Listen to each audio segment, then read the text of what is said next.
நமச்சிவாய். ஜெய் வர அன்பு பக்தர்களே, 2026 பிறந்துடுச்சு. நிறைய ராசி பலன்கள்லாம் பார்த்துட்டோம். 26 எப்படி இருக்க போது, இந்த சனி பயிற்சி, ராகு கேது பயிற்சி, குரு பயிற்சி 3 கம்பைன் பண்ணி ஒரு ராசி பலனாக பார்த்துட்டோம். இது போக மாதாந்திர ராசி பலன்கள்லாம் பார்த்தோம். அப்போது எல்லா ராசி பலன் பார்த்தாலுமே கூட அதை தாண்டி ஏதோ ஒரு ரகசியம் இருக்குது. நிறைய பேர் சொல்லுவாங்க, எல்லாமே நெருங்கி வருது சார் சாமி, எல்லாமே கைகூடி வருது, ஜெயிக்கிற மாதிரி வருது. பட் ஏதோ ஒரு சின்ன பாயிண்ட், அந்த பாயிண்டில் தான் நம்ம தோற்று போகிறோம். அது கடைசியில் நடக்காமல் போயிடுது, மிக ஏமாற்றத்தை அது கொடுக்குது அப்படின்னு சொல்வதுண்டு. அப்போ இதெல்லாம் இது எதனால் வருது அப்படின்னு பார்த்தீங்கன்னாக்கா, ஏதேனும் ஒரு இறை வழிபாடாக இருக்கலாம். ஒரு கோவிலுக்கு ஒரு குறிப்பிட்ட நட்சத்திரத்தில் அல்லது ஒரு குறிப்பிட்ட திதியில் அல்லது ஒரு குறிப்பிட்ட கரணத்தில் நாமயோகமாக இருக்கலாம். மெயினாக நட்சத்திரங்கள், அதுவும் சாரநாதனை அடிப்படையாக கொண்டு வரக்கூடிய நட்சத்திரங்கள். அப்படி இல்லைன்னா உங்கள் ஜென்ம நட்சத்திரம், அந்த நட்சத்திரத்துக்கு எந்த மாதிரியான கோவிலுக்கு போனால் நீங்கள் ஜெயிக்கலாம். உங்கள் குறிப்பிட்ட நட்சத்திரத்துக்கு எந்த மாதிரியான கோவிலுக்கு போனால் ஜெயிக்கலாம். இது இந்த 26க்கு மட்டும்தான் பொருந்தும், 2026க்கு மட்டும்தான். ஸோ ஒரு அர்ஜென்ட்டாக இருக்கீங்க, எனக்கு இம்மீடியட் ஒரு ரிலீஃப் வேணும், நான் உடனே ஜெயிக்கணும், எனக்கு டைம் இல்லை சார், நான் இம்மீடியட்டாக எனக்கு அடுத்த மாதம் எனக்கு ஹியரிங் வருது, அடுத்த மாதம் நான் இந்த ஜாபை போகுது, அடுத்த மாதம் நான் ஜாபில் ஜாயின் பண்ணி ஆகணும். ஸோ ஒரு அர்ஜென்ட்டில் இருக்கீங்க, நான் பொண்ணுக்கு கல்யாணம் பண்ணி ஆகணும், பையனை படிக்க வச்சே ஆகணும், பசங்களை படிக்க வைக்கணும், கமிட்மெண்ட் இருக்குது. இப்போ ஏதோ ஒரு அர்ஜென்சி, இல்லைன்னா எனக்கு இம்மீடியட் என் மனைவி வந்தே ஆகணும், ஃபேமிலி ஒன்று சேரணும், அல்லது ஹெல்த் இஷ்யூஸ் இருக்குது, ஒரு பிளாக் மேஜிக் இருக்குது, ப்ராப்ளம் தாங்க முடியல, ஏதோ சம்திங் தாங்க. அன்றைக்கெல்லாம் ஒரு அம்மா ஃபோன் பண்ணுறாங்க, சார் நான் ஒரு கோவிலுக்கு போயிருந்தேன், இந்த மாதிரி கோவிலுக்கு போகும்போது அங்கே ஒருத்தர் சொல்கிறாங்க, யாரோ ஒரு சாம்பல் எட்டுன்னு உங்கள் வீட்டில் தளிச்சு விட்டுட்டாங்க, அந்த மாதிரி அந்த துஷ்ட சக்தி மாதிரியான ஒரு சாம்பல் நம்ம வீட்டில் இருக்கான் சார், என்ன பண்ணணும், நாங்கள் என்ன மாதிரியான வழிபாடு செய்யணும்னு கேட்குறாங்க. அப்போது நேரங்காலம் ஒருத்தருக்கு சரியில்லை அப்படின்னாக்கா அவங்களுக்கு எல்லா பயமும் தொற்றிக்கொள்ளும், பார்க்குறதெல்லாம் அவங்களுக்கு பயமாக தான் இருக்கும். இதனால தான் இது நடந்ததோ நம்புகிற மாதிரியே இருக்கும். அப்போ இவ்வளோ கஷ்டங்கள், உடல்நிலை ஆரோக்கியமாக இருக்கலாம், குடும்ப கஷ்டமாக இருக்கலாம், அடுத்தடுத்து பிளாக் ஆகிட்டே வருது, ஒன்று பிளாக் ஆகிட்டே வரும். ஒரு வருமானமாக சில பேர் இன்வெஸ்ட் பண்ணுவாங்க, இன்வெஸ்ட் பண்ணதில் நம்பிக்கையோடு பண்ணுவாங்க, ட்ரேடிங்கில் போடுவாங்க, ஷேர் மார்க்கெட்டில் போடுவாங்க, ஜுவல்லில் போடுவாங்க, கோல்டில் போடுவாங்க, சில்வரில் போடுவாங்க. இவங்க போடுற நேரம் போய் லாக் ஆகிடும், இல்லை ரேட் குறைஞ்சிரும். அப்போ உலகத்துக்கெல்லாம் நேரம் நல்லா இருக்குது, குறிப்பிட்ட நமக்கு மட்டும் ஏன் இந்த கஷ்டம், எனக்கு மட்டும் ஏன் இந்த கஷ்டம்? அப்போ உங்களுக்கு உங்கள் கஷ்டம் நீங்க வேண்டுமா? ஒரு சில ரகசியங்களை சொல்கிறேன். குறிப்பிட்ட உங்க நட்சத்திரம், உங்க பிறப்பு நட்சத்திரம் எதுவோ, உங்க பிறப்பு நட்சத்திரத்தை அடிப்படையாக கொண்டு யாரோட நீங்க சேரலாம், யாரெல்லாம் உங்களுக்கு ஃப்ரெண்டா இருப்பாங்க, யாரெல்லாம் உங்களுக்கு எனிமியா இருப்பாங்க, அல்லது ஆண்கள் எப்படி இருப்பாங்க, பெண்கள் எப்படி இருப்பாங்க, அதே போல் யாரோட நீங்கள் அதிகமாக ஃபேவரபுளாக பழகலாம், நம்பலாம், இல்லை நம்பலாமா நம்பக்கூடாதா, இது போன்ற ரகசியங்களை ஒரு நட்சத்திரத்துக்கும் சொல்ல போகிறோம். அதே போல் நீங்கள் வணங்க வேண்டிய தெய்வம், இந்த வருஷம் நீங்கள் எந்த கோவிலுக்கு போகணும், எந்த நட்சத்திரத்தில் போகணும், அதே போல் அங்கே போய் என்ன செய்யணும், இதையெல்லாம் தான் நம்ம இந்த பதிவில் பார்க்க போகிறோம். குறிப்பாக நீங்கள் எந்த கோவிலுக்கு போனாலும் சரி, பரிகாரம் ஒன்று தான். எந்த கோவிலுக்கு போனாலும் அந்த முடிஞ்சால் அந்த கோவிலில் சாமிக்கு ஒரு அபிஷேகம் பண்ணுங்க, சகஸ்ரநாம அர்ச்சனைன்னு சொல்லுங்கள். அந்த கோவிலில் சகஸ்ரநாமம் உங்களுக்கு தேவைன்னா நீங்கள் வேர்ல்டு வைடு உலகம் முழுவதும் நீங்கள் எங்கே இருந்தாலும் சரி தான், உங்களுக்கு அந்த அர்ச்சனை அபிஷேகம் நம்ம சார்பில் உங்களுக்கு செய்து தரப்படும். கீழே உள்ள நம்பரை தொடர்பு கொள்ளுங்க. தேவை இருந்தாலும் எங்களுக்கே தெரியும், நாங்களே பார்த்துக்கிறோம்னா தாராளமாக செய்யுங்க. உங்களுக்கு உதவி வேண்டுமெனில் இன்னும் நம்மளுடைய கிளைண்ட்ஸுக்காக, பக்தர்களுக்காக அந்த அபிஷேகம், சகஸ்ரநாமம், அந்த பரிகாரம் செஞ்சு கொடுக்குறோம், ஃபோட்டோவும் உங்களுக்கு அனுப்பி வைக்கிறோம். அப்போது எந்த கோவிலுக்கு போனாலும் பரிகாரம்னு எடுத்துக்கிட்டிங்கன்னா இந்த நட்சத்திர பரிகாரம் இதுதான்.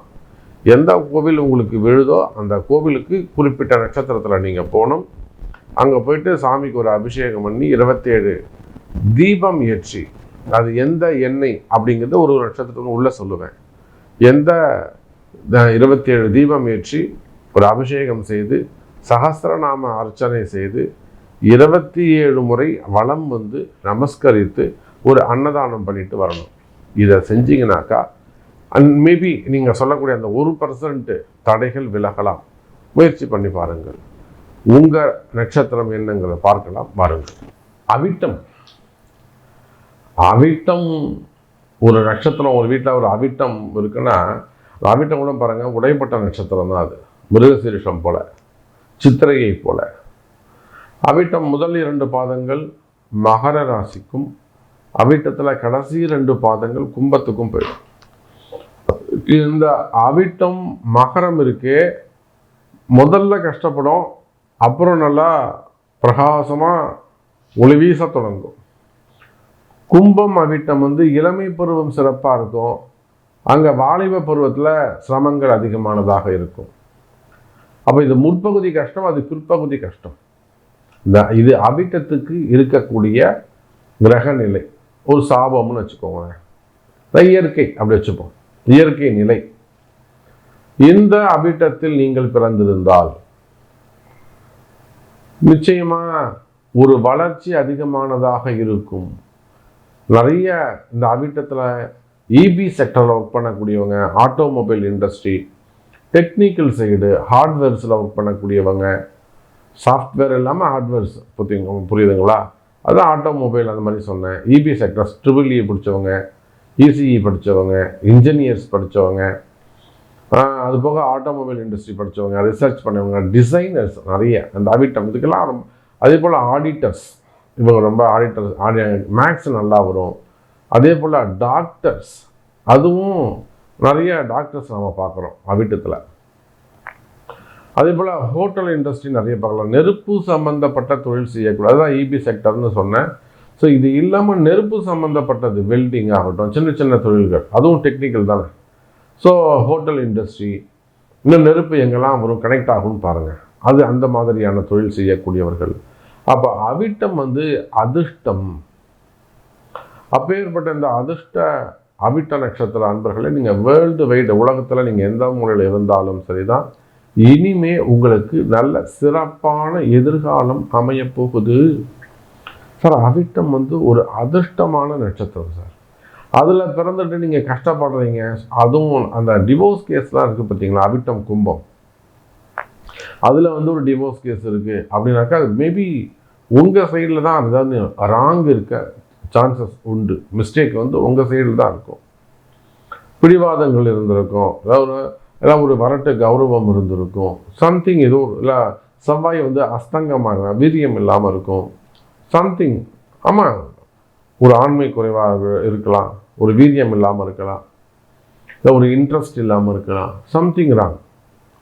அப்போ இந்த மாதிரி இருக்கக்கூடிய அவிட்ட நட்சத்திர நண்பர்கள், நீங்கள் வாழ்க்கையில் நல்ல வேலை அமையணும் சாமி, ஜாப் நல்லா அமையணும், வேலையில் நிறைய கஷ்ட நஷ்டங்கள் இருக்குது, அரசு அதிகாரிகளாக இருக்கலாம், ப்ரைவேட் ஜாபாக இருக்கலாம், இல்லை சென்ட்ரல் கவர்மெண்ட்டாக இருக்கலாம், வெளிநாட்டில் ஒர்க் பண்ணக்கூடியவங்களாக இருக்கலாம், நல்ல ஹையர் பொசிஷனில் இருக்கக்கூடியவங்களாக இருக்கலாம், அரசியல் தலைவர்களாக இருக்கலாம்.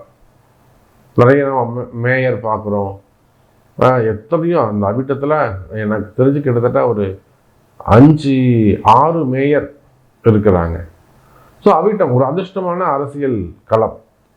அப்போ இப்பேற்பட்ட அவிட்ட நட்சத்திர அன்பர்கள் வாழ்க்கையில் கஷ்டப்படுறீங்க, என்னால் ஜெயிக்க முடியலை அப்படின்னு நீங்கள் சொல்வீர்களே ஆனால், முருகப்பெருமான் அதாவது குளஞ்சியப்பர் விருத்தாச்சலம், அங்கே விருத்தாச்சலத்துலேருந்து விருத்தாச்சலம் கோவிலுக்கு பின்னாடி ஒரு 12 கிலோமீட்டரில் குளஞ்சியப்பர் கோவில்னு ஒன்று இருக்குது. வியாழக்கிழமையில் சென்று, கிழமையாக இருந்தால் வியாழக்கிழமையில் போயிட்டு வாங்க, அல்லது ஞாயிற்றுக்கிழமை போயிட்டு வாங்க. திதியாக இருக்குமே ஆனால் அமாவாசை பௌர்ணமி 2 பட்சங்களில் போயிட்டு வாங்க. அல்லது உங்கள் ஜென்ம நட்சத்திரம், ஜனன நட்சத்திரம், அவிட்ட நட்சத்திரத்தை அன்னைக்கு போயிட்டு வாங்க. அங்கே சென்று முருகப்பெருமானுக்கு நீங்கள் என்னைக்கு போகிறீங்களோ அன்னைக்கு உங்களுக்கு என்ன வயசோ அதுக்கு ஏற்ற ஒரு எலுமிச்சம்பழ மாலை, எலுமிச்சம்பழ சாத பிரசாதம் மாலை, எலுமிச்சம்பழ மாலை பிரசாதம், லெமன் சாதம், நொச்சி இலை கொண்டு முருகப்பெருமானுக்கு சகஸ்ரநாம அர்ச்சனை செய்து சார் நெய் தீபம் ஏற்றுங்கள். அவிட்ட நட்சத்திர அன்பர்களே, நீங்கள் என்னதான் அரசியலாக இருந்தாலும், அதிகாரிகள் IAS IPS ஆக இருந்தாலும், எவ்வளோ பெரிய குடும்பமாக இருந்தாலும், நான் சொல்கிறத செய்து பாருங்க, வெற்றி மேல் வெற்றி கிட்டும். இது போல் இன்னும் கூட டீப்பாக, சாமி நான் வெளியூரில் இருக்கேன், வெளிநாடுகள் இருக்கேன், என்னால் செய்ய முடியாது, எனக்கு பதிலாக நீங்கள் ஹெல்ப் பண்ண முடியுமா, நீங்கள் செஞ்சு கொடுக்க முடியுமா, டோன்ட் வரி. அதுக்குன்னே தனியாக டீம் இருக்காங்க, போய் செஞ்சுட்டு வந்துடுவாங்க, செஞ்சு கொடுப்பாங்க, ஹெல்ப் பண்ணுவாங்க உங்களுக்கு. அது போக இது மாதிரி இன்னும் நிறைய ரகசியங்கள் வேணும் சாமி எங்களுக்கு அப்படின்னாக்கா, அதுக்கு உங்கள் பிறப்பு ஜாதகம் பேசும். வாழ்த்துக்கள்.